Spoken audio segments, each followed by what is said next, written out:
Iyi mwumva ni radio ijwi rya Amerika ivugira i Washington DC mu Kirundi no mu Kinyarwanda. Niedirwe mu basuza kandi mbayikaze mu makuru yacu yo kuri isaha. Duhere ku makuru yo hirya no hino ku isi mwateguriwe kandi mugezwaho na Aloise Bigirimana. Akoze gizwe hanini ntavugwa ku mugabane wa Afrika. Umushikiranganji wa Leta Zunze za Amerika ajejwe imigenderanire n'ayandi makungu Anthony Blinken aragendera Nigeria kuri uyu wa kane. N'igihugu kigira kabiri mu rugendo arimwo mu bihugu bitatu vya Afrika kuganira ku bibazo by'umutekano hamwe n'ibindi. Umushikiranganji arongoye bwavuze ko Blinken na perezida wa Nigeria Muhammadu Buhari bavugana ku gukorera hamwe ku mutekano mu gisata c'amagara y'abantu ku rwego mpuzamakungu, ku mutekano mu karere hamwe n'ibindi bibazo. Blinken yatanguriye urugendo rwiwe muri Kenya aho yagabishije ko demokrasi iriko irasubira inyuma ku isi. Yaranaganiriye kandi n'abategetsi ba Kenya ku bibazo bihanze akarere harimwo ingene intambara yorangira muri Ethiopia, kurwanya iterabwoba muri Somalia hamwe n'uko ubutegetsi mfatakibanza muri Sudani gushika kuri leta irongoye n'abasivile. Umushikiranganji Blinken azorangiriza urugendo rwiwe mu gihugu ca Senegal.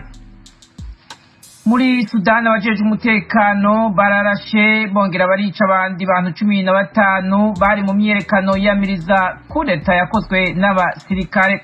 Abandi bantu barenga 10 barakomeretse ejo ku munsi wa gatatu. Ibi vyavuzwe n'abajeje gutabara ahabereye ubwicanyi. Abo bantu bose biciwe ku mugwa mukuru Khartoum baciye bashikana ku gitigiri ca 39 c'abamaze kwicirwa muri iyo myerekano kuva igisirikare gifata ubutegetsi. Ibi bivugwa na sendika y'abaganga muri ico gihugu. Haruhandi yabo bishwe abandi amajana barakomeretse. Igipolisi cyarahakanye ko cyakoresheje amasasu yica, ariko televiziyo y'igihugu yatangaje ko itohoza kuri abo banyagihugu bishwe rigiye gutangura. Umushikiranganji wa Leta Zunze za Amerika ajejwe imigenderanire n'ayandi makungu Anthony Blinken yabwiye igisirikare ca Sudani ko atamfashanyo zizosubira guhabwa ico gihugu kiretse ubutegetsi bugarutse mu minwe y'abasivile.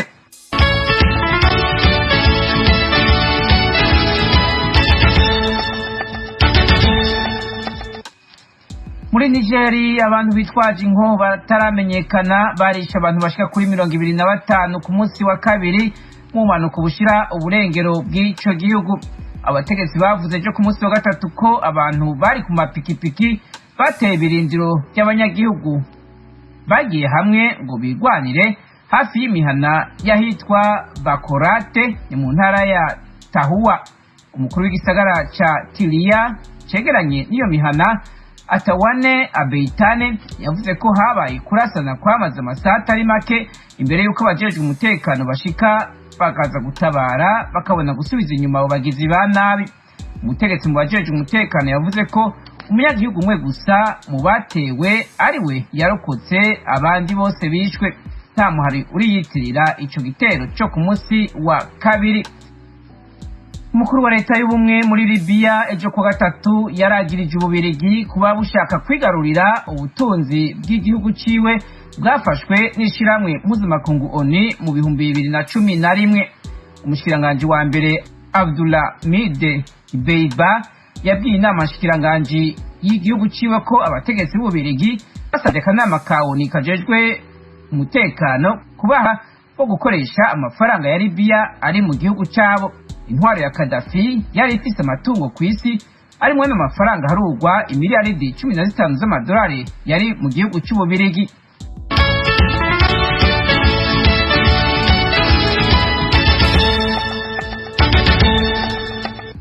Mu makungu Leta Zunze za Amerika yarashize Ubushinwa, Uburusiya hamwe n'ibindi bihugu 8 ku rutonde rw'ibihugu bitubahiriza ubwigenge bw'amadini. Ibindi bihugu byashizwe kuri urwo rutonde rw'uyu mwaka ni Myanmar, Korea ya Ruguru, Arabia Saudite, Irani, Eritrea, Tajikistan, Turkmenistan hamwe na Pakistan. Nigeria yahoze kuri urwo rutonde mu mwaka uheze yarakuwemo.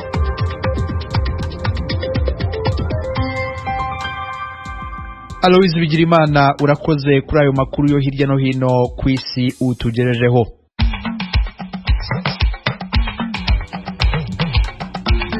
ukomeje gutega amatwi radio ijwi rya Amerika ivugira i Washington DC mu Kirundi no mu Kinyarwanda. Mu Burundi mutwumvira ku mirongo migufi ya shortwave kuri metero 19 na metero 22, naho mu Rwanda turi kuri FM 104 n'ibice bitatu y'ijwi rya Amerika.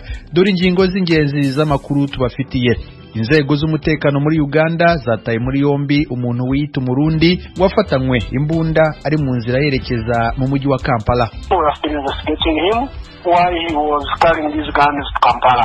He said he is from Burundi. Uyu ni Peter Mugisha ukuriye inzego zishinzwe umutekano mu karere ka Gisoro mu majyepfo y'igihugu, aragira ati turacyamukurikirana kugira ngo tumenye aho yakuye izo mbunda n'icyo yaragamije kuzikoresha. Abasirikare batatu ba leta muri Republika ya Demokarasi ya Kongo bishwe barashwe na Maimai ubwo bageragezaga kugarura inka zirenga 300 zanyazwe abaturage mu mujyi wa Baraka. Izo nkuru n'izindi ni mukanya nimujye kure y'amaradio yanyu.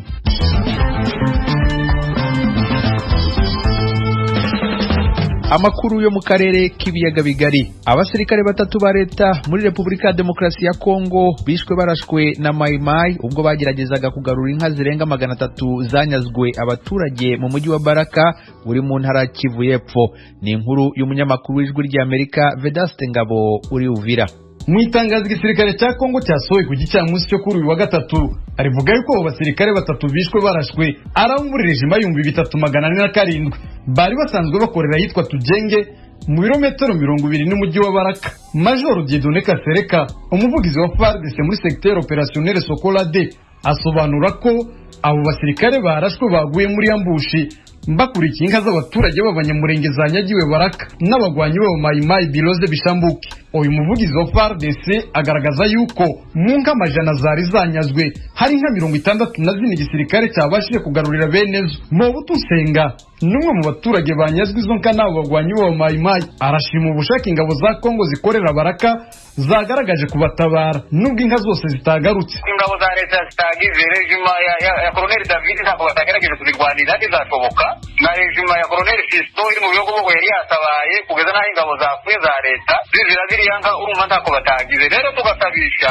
imbaraga bari bakoze zo kudutabara n'ubundi nibadufashe ziriyanga zagiye gerageze kwimira mu masoko. Hari amasoko baziganamo kuko ntabwo bakitunyaga inka ngo baje kuzirya, banyaga inka kugira ngo baje kuzigurisha bazigura ibikoresho za gisirikare. Hari amasoko ya leta zibagirwamo nk'isoko ya Misiri iyo zibagirwa za Nyange, za Ngarura, za Turongi, iya hose bafunze aya masoko baba badufashije cyane ziranga bo zifatira mu masoko. Si Baraka honyine hari iki kibazo cyo kunyagwa inka, ahubwo no mu nkambi ya Rusende irimo impunzi z'abarundi zirenga 30 abantu bitwaje imbunda kuwa mbere binjiye muri iyo nkambi banyaga inka 20 z'impunzi. Mwino minsi baramaze iminsi bariko baratwira inka twaguze n'abafurero ngaha batwakiriye, izindi tuzigura n'abanyamurenge ducishije mu maboko yacu mu nguvu zacu. Ubu rero twe dusaba seneri yatwakiriye ko yodukingira ikadukingira n'ivyacu. Izo nka zibwa n'abantu baza bitwaje ibigwanisho baza mu ijoro, baraye batwaye inka 25 muri Gatunguru ya mbere na Gatunguru ya gatatu. Turiko twumva amakuru ava hirya no hino bavuga ko usigaranye inka wese hano mu nkambi bategezwa kuza kuyitora tena no kumugirira nabi bakaba bomugirira nabi. Urumva umuntu aje mu ijoro yitwaje ikigwanisho ntabwo ubu mwiteze ko ari umuntu muzima. Nubwo abaturage batari bakeya bavuga yuko inka zabo zinyagwa igisirikare cya Kongo kirebera, icyo kivuga yuko kuva mu mwaka wa 2021 kimaze gukomerekesha abasirikare benshi ndetse gitakaza abandi baba bakurikiye inka ziba zanyazwe mu turere twa Uvira, Fizi na Mwenga. Vedaste Ngabo ku bw'Ijwi rya Amerika Uvira mu ntara Kivu y'Epfo. Inzego zishinzwe umutekano mu karere ka Gisoro muri Uganda zataye muri yombi umugabo uvuga ko ari Umurundi afite imbunda ebyiri mu isakoshi ubwo yari mu nzira yerekeza i Kampala umurwa mukuru wa Uganda. Ibi byabaye umunsi umwe gusa nyuma y'ibitero by'iterabwoba byahitanye abantu 6. Ni inkuru y'umunyamakuru w'Ijwi rya Amerika Ignatius Bahizi uri Kampala. Mu rukerera rw'uyu wa gatatu uwo mugabo wavuze ko ari Umurundi ariko akaba yasanganywe n'indangamuntu ya Uganda ku mazina ya Mbabazi Turina Yesu yafatiwe ku kigo cy'imodoka zitwara abagenzi mu mujyi wa Gisoro. Yari amaze gutega bisi yahagurukaga ija Kampala ku murwa mukuru wa Uganda. Amakuru dukesha inzego zishinzwe umutekano aho Gisoro avuga ko uwo mugabo ufite irindi zina rya Hassan ubu afungiwe ku kigo gikuru cya polisi mu mujyi wa Gisoro. umuvugizi w'igisirikare cya Uganda Brigadier Flavia Byekwaso yatangarijwe rya Amerika ko igisirikare cyatangije amaperereza kumenya niba ibikorwa by'uwo mugabo yararimo byaba bifitanye isano n'ibikorwa by'iterabwoba byahitanye abantu ku munsi wa kabiri wa kino cyumweru hano Kampala. Navuganye n'umukuru w'inzego zishinzwe umutekano mu karere ka Gisoro Bwana Peter Mugisha ambwira uko uwo mugabo yafashwe. We are still investigating him why he was carrying these guns to Kampala. Ati turacyakora amaperereza kumenya aho uyu mugabo yarakuye imbunda yari afite, impamvu yazitwaraga i Kampala n'umugambi we muri rusange. Yatubwiye ko ari umurundi, ko yaturukaga mu gihugu cya Kongo. Ibi byose turacyabikoraho iperereza. Yafashwe kare mu gitondo saa 12 amaze kwinjira bisi yajaga Kampala, kandi twaje kumenya ko hari abandi babiri yarari nabo bahise batoroka tumaze kumufata. Ubu nabo turimo kubahiga. Hano dufite umutekano uhagije, duhora twiteguye kuko tuzi ko hari abanzi bashaka kwinjira mu gihugu cyacu. Na niyo mpamvu twashoboye gufata umwe muri ako karere ka Gisoro kari mu burengerazuba bushira amajepfo bwa Uganda gahanye urubibi n'ibihugu bibiri by'ibituranyi ari byo u Rwanda hamwe na Repubulika ya Demokarasi ya Kongo. Hagati aho abashinzwe umutekano ku murwa mukuru w'igihugu Kampala baracyaryamiye amajanja hakurikijwe ibitero bibiri by'abiyahuzi byabereye hafi n'inteko ishinga amategeko hamwe no hafi y'ikigo cya polisi igenzura umujyi wa Kampala. Itangazo ryasohowe na polisi ryemeza ko abantu 3 bapfiriye muri ibyo bitero, barimo umupolisi umwe, abandi 37 bagakomereka. Mu bakomeretse harimo abapolisi 27 n'abasivile 10. Mu itangazo cyakoze, igipolisi gishinzwe kurwanya iterabwoba gikoresheje imbwa zitegura ibisasu kiriwe gisaka ibice byose biherereye aho abo biyahuzi biturikirije, kigenzura ko nta bindi bisasu bihatezwe. Umutwe wa leta ya Kisilamu IS waraye wiyitiriye ibitero by'iterabwoba byabereye Kampala, kandi waruherutse kwemeza ko ari nyuma y'ikindi gitero mu kwezi gushize cyagabwe ku kabari kigahitana umuntu umwe. Icyo gitero cyakurikiwe n'ikindi kuri bisi itwara abagenzi naco cyahitanye umwe kigakomeretsa undi. Ibi bitero byose polisi yabyitiriye umutwe w'intagondwa wa ADF urwanya ubutegetsi bwa Uganda, kandi akaba ufite ibirindiro muri Kongo. Leta zunze ubumwe bwa Amerika ziherutse gutangaza ko ADF yamaze kunga ubumwe na leta ya Kisilamu hamwe n'undi mutwe w'iterabwoba urwanira mu gihugu cya Mozambique. Iyo mitwe yombi yaba ariyo igize umutwe wa leta ya Kisilamu wo muri Afurika yo hagati cyangwa se IS Central Africa. Ignatius Sibahizi, Ijwi rya Amerika, Uganda. Banywanyi b'Ijwi rya Amerika, uretse kutwumvira ku mirongo ya FM, ku mirongo migufi ya shortwave, kuri Facebook na internet mushobora kutwumva biciye ku matelefone yanyu ngendanwa.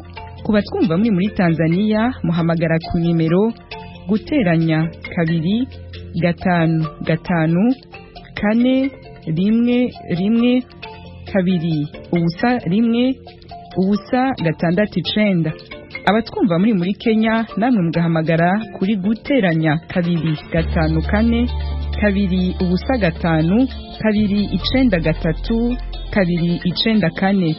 Kuri mwe mutwumva muherereye muri Amerika muhamagara kuri guteranya 1 3 5 1 9 9 9 5 1 8 5.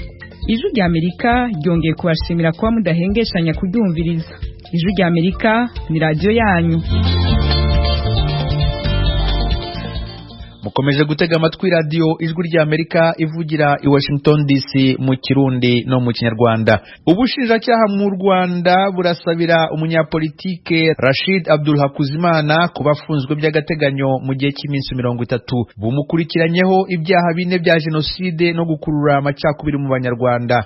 Uregwa arasaba ko arekurwa agakurikiranwa adafunzwe. Ni inkuru y'umunyamakuru w'Ijwi rya Amerika Eric Bagira ubusa. Mwishati ijya gusa umutuku, ipantaro ya kaki n'inkweto z'ubururu zagenewe kogeramo zizwi nka kambambiri, agapfukamunwa k'umukara. Uko niko umunyapolitiki Bwana Abdul Rashid Hakuzimana yinjiye mu cyumba cy'urukiko rw'ibanze rwa Nyarugenge abohesheje amapingu ku maboko arinzwe n'umupolisi ufite imbunda.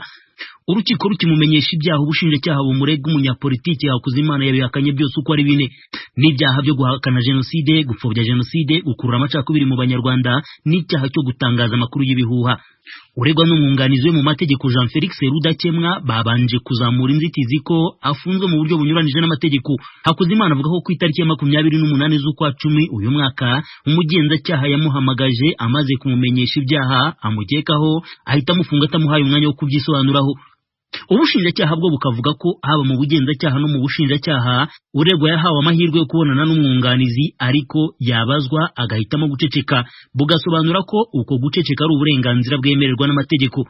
Urukiko rwabajije uruhande ruregwa niba aho Hakuzimana bamariye gufungwa hari uburenganzira bwe butubahirijwe.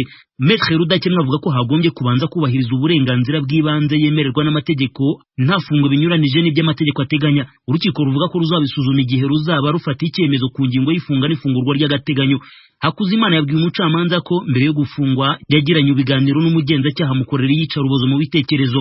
Yavuze ko uwo mugenzacyaha yabwiye Hakuzimana Rashid ko yonse ingengabitekerezo ya jenoside, ko uburozi ari gukwiza mu banyarwanda bugomba guhagarara, kandi ko umuti yahawe mu gihe cy'imyaka 8 yamaze muri gereza asanga udahagije.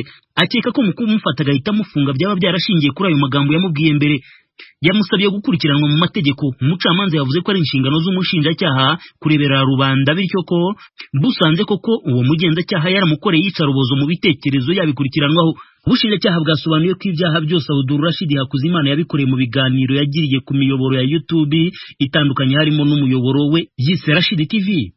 Bubwira urukiko ko yavuze ko mu Rwanda habaye jenoside ebyiri, bukavuga ko yasabaga ko n'abahutu bajya bahabwa umwanya bakibuka babo bishwe. Bumurega kandi ko yavuze ko abarokotse jenoside atari abatutsi gusa kuko ahubwo nawe ubwe yayirokotse. Ubushinjacyaha buvuga ko uregwa yavuze ko hari bashiki be bishwe batabye mu Kinigi abandi ku Gisenyi, kandi ko atemereye kubutaburura ngo abashyingure mu cyubahiro. Bumurega ko yafashe politiki iriho akayegeranya n'amateka yaranze u Rwanda rwo hambere, akemeza ko kuri ubu abana b'abategetsi nabo mu bwoko bw'abatutsi aribo biga amashuri meza. Busobanura kandi ko mu gutangaza ibihuha umunyapolitiki Hakuzimana yavuze ko hari icyo afata nk'umwaka wo gushaka gutegeka u Rwanda. Aha karondora urutonde rw'abashatse kwiyamamariza gutegeka u Rwanda barimo Victoire Ingabire Umuhoza, ntibabigireho bikarangira bafunzwe, na n'ubu bamwe bakiri mu munyururu. Ahawe ijambo Hakuzimana yikomye ubushinjacyaha ko bwinjiye mu mizi y'urubanza aho kujya ku ngingo y'ifungwa n'ifungurwa ry'agateganyo. Yirinze kugira byinshi avuga ku byaha aregwa, akavuga ko yagombye kuba yarahawe umwanya akisobanura mu bugenzacyaha n'ubushinjacyaha. Avuga ko atanga kuburana ahubwo aharanira ko uburenganzira bwe bwakubahirizwa. Gusa akomeza guhakana ko nta cyaha na kimwe yakoze. Ubushinjacyaha bwahise bumusabira kuba afunzwe by'agateganyo mu gihe cy'iminsi 30 muri gereza. Bubwira urukiko ko ari bwo buryo bwiza bwo guhagarika gukora ibyaha, kuko bwemeza ko yari yarabigize akamenyero kandi ko hari impamvu zikomeye zibyagezweho mu iperereza. Bugasobanura ko akurikiranyweho ibyaha bihanishwa imyaka itari munsi y'ibiri y'igifungo. Hakuzimana na Maître Rudakemwa umwunganira mu mategeko bo basanga ubushinjacyaha nta bubasha bufite bwo kwemeza ko yakoze ibyaha, bakavuga ko nta mpamvu zikomeye babona zatuma afungwa mbere y'urubanza mu mizi. Maître Rudakemwa yasabye urukiko kuzatesha agaciro impamvu zose zatanzwe n'ubushinjacyaha, agasaba ko uwo yunganira yarekurwa agakurikiranwa yidegembya. Aravuga ko nk'uko bamufunze yijyanye mu bugenzacyaha azakomeza kwitaba ntabangamira iperereza. Uyu munyamategeko yavuze ko binabaye ngombwa ko umunyapolitiki Hakuzimana yarekurwa, urukiko rwamutegeka ibyo agomba kubahiriza. Si ubwa mbere bwana Abdul Rashid Hakuzimana afunzwe, kuko yafunzweho imyaka 8 aregwa ibyaha byo guteza imvururu cyangwa imidugararo muri rubanda. We akavuga ko yazize ko yashatse kunga umukuru w'u Rwanda Paul Kagame n'uwo yarasimbuye ku butegetsi bwana Pasteur Bizimungu. Uyu yongereye kuri Madame Yvonne Damangi ryamugwiza na bwana Aimable Karasira Uzaramba, bose bafunzwe mu gihe kitagera umwaka. Bose barahurira ku byaha bya jenoside bikomoka ku magambo bavugiye ku miyoboro ya YouTube. Niba nta gihindutse ku itariki ya 22 z'uku kwezi nibwo umucamanza azafata icyemezo gifunga cyangwa gifungura by'agateganyo umunyapolitiki bwana Abdul Rashid Hakuzimana. Bagira ubusa ijwi ry'Amerika i Kigali. Radio ijwi ry'Amerika ivugira i Washington DC mu Kirundi no mu Kinyarwanda. Mu Burundi bamwe mu bagore batuye intara ya Bururi mu majyepfo y'igihugu barinubira ingeso bavuga ko abagabo babo badukanye zo kubaharika. Bavuga ko inkurikizi z'ibyo ari ukubyara abana benshi nyuma bigateza ubushyamirane hagati y'abana bushingiye ku butaka. Ni inkuru ijwi ry'Amerika ryateguye ryifashishije abakunzi baryo, dusomerwa n'umunyamakuru w'ijwi ry'Amerika Desire Hatungimana uri Kigali mu Rwanda. abakenyezi bapfanye ijambo bagapfa bahoze kumwe baca umugani batumukwe w'isoni arazipfa waranigiwe mu nzu. Uwo mukenyezi ni umwe mu baharitswe n'abagabo babo yidoga avuga ko atavugira kubera amabi akorerwa n'umugabo wiwe yamutaye nk'akanuka. Iyo ngeso rero ikaba yibonekeza cyane cyane mu ntara ya Bururi mu manuko bw'igihugu. Abagabo barata abakenyezi babo bakaja kurondera abakobwa bakiri bato canke bakarondera abakenyezi bapfakaye. Abo bakenyezi bakabazwa nuko abagabo baba bararaganye imbere y'amategeko ariko bakabahinduka. Twege birahari n'ivyo bigwiriye cyane. Urabona nk'iki gihe tugezemo coco uri umugore mukuru wasigaye muhira naho ugerageza kumuha ko kajumbu wa karonde atakukumenesheje amaso butombora aca atangura kukubona ivyisi bitwi igihe yagucagura ntiyari yakubonye uko akakubona ko uri imbere y'uri kintu c'umwanda nyene cahejeje nawe ntagasabu naguhize vyose nta mugore areka kuba neza wamufashe neza. Kera abagore bo mu misi heze baratuzanira agatuka inyama abagabo bubi bipfupfu bafise inda zarasesetse abagore barageze.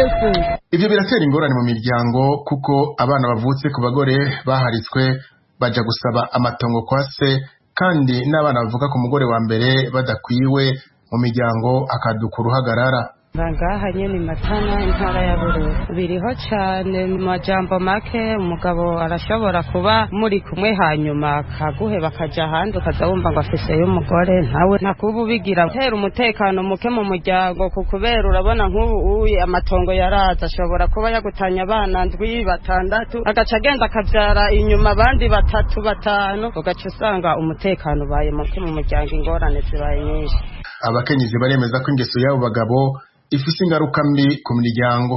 Bamwe muri bo bagatwagwa n'agashavu canke ubukene nabo bagaca badukana ingeso yo kuja mu bagabo. Hari rero bamwe muri bo batavyakira neza kuko bituma ingo zisambuka mbere bakanemeza ko rimwe na rimwe ko hari abagore batera ishavu abagabo babo bagahitamwo kubabisa. Bagasaba bagenzi babo kwigenza neza mu kubaha abagabo kugira ingo zabo zirame. Kubera abantu batagenda ari bamwe abakenyezi benshi baca barenga irembo bakagenda vuga nawe nyene abakwezi ingorane ivyo vyose urihangana kandi ukamugenza gabukebuke umugabo uramugenza rega bukebu umaze kubona atarya gatoki neza ucugira uti ivyo vyose yarenze yari ugenda gahoro ariko n'abagore twisubireko umugabo umubonye abari iteka rikomeye kandi ndibaza abatabarose bapfuye baribaza n'umugabo ukamwubaha ukagira uti irya ni gwanje ashitse adodoye ukugurura urakuvuga ngo ico gishano kivuye hajya n'abagore kenshi turi kwegera ntiwumvega ngo turiko turasitira ku bagabo n'abagore benshi bariganza. Abakenyezi baharitswe bagasaba abajejwe intwaro gufata ingingo zibereye abagore bagira kabiri bakirukanwa burundu kubera bateye isibe mu miryango. Twe tusanzwe turongoye ubucimbiri baradutoye mugabo mwodufasha bakadushikira imbere aba bagabo batasa ine z'ijoro gatasatana agashika avuza induru avanye n'abandi bagore kuko ntabakikubona we kuri umukenyezi naho tugerageza kwiyoga neza tugakwembeka aba yakubonye hariho abaturusha none mudutabare n'ukuri muzo tuvugire hejuru abakenyezi bapfanye ijambo bagapfa bahoze kumwe baca umugani batumukwe w'isoni arazipfa waranigiwe mu nzu. Byari bikwiye yuko mwofata iyo ngingo abo bagore bagira kabiri mukaza murabirukana nuko barateye isibe bagishibije. Icegera ca mbere c'umukuru w'inama nkenguzamateka Denise Ndadaye akaba ari mu rwego rudasanzwe rutora amategeko ahamagarira indongozi zo mu ntara ya Bururi guhagurukira ico kibazo kuko guharika bihungabanya umutekano mu miryango. Imiryango nayo idatekanye n'igihugu ntishobora gutekana. Ugiye kuraba guharika biratera umudugararo mu miryango ukazisanga habaye kwiyubana. Rero twakoma tubahamagarire indongozi urwanye n'ishimitse abantu baharika